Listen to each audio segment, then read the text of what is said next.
New research places tanning beds in the top cancer risk, along with arsenic and mustard gas. But there are no regulations governing the use of such beds in Hong Kong, and it appears no government department is willing to take responsibility. Karina Wu reports. People seeking a quick tan, beware. The World Health Organization's cancer research arm has sounded an alarm about the risk of using tanning beds. It found the use of such beds raises the risk of skin cancer by up to 75% for people under the age of 30. As a result, tanning beds have now been placed in the highest cancer risk category. In Britain, melanoma is now the leading type of cancer found in women in their 20s. Previous studies found that young people who use tanning beds regularly are 8 times more likely to get melanoma than those who have never used them.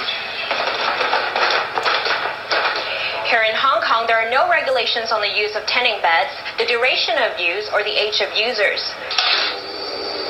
Safety instructions on the bed itself does point out that people with fairer skin should spend less time tanning, and even with darker skin, the maximum exposure should be no more than 15 minutes per session. But the owner of this parlor admits that some customers ask to stay longer because they're desperate to get that bronzed look. And some have complained of itchy skin afterwards. The durations, for the standing booth, right, it's 9 minutes, okay, the standard. For the lay down, it's 15 minutes, okay. It's all set by our supplier. Dermatologist Dr. Yung Chi Kyung explains that any form of exposure to ultraviolet rays is damaging to the skin and will increase the risk of skin cancer.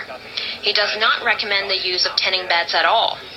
So who is overseeing the safety of tanning beds in Hong Kong? The Department of Health said it is a question of product safety and referred us to the Customs and Excise Department.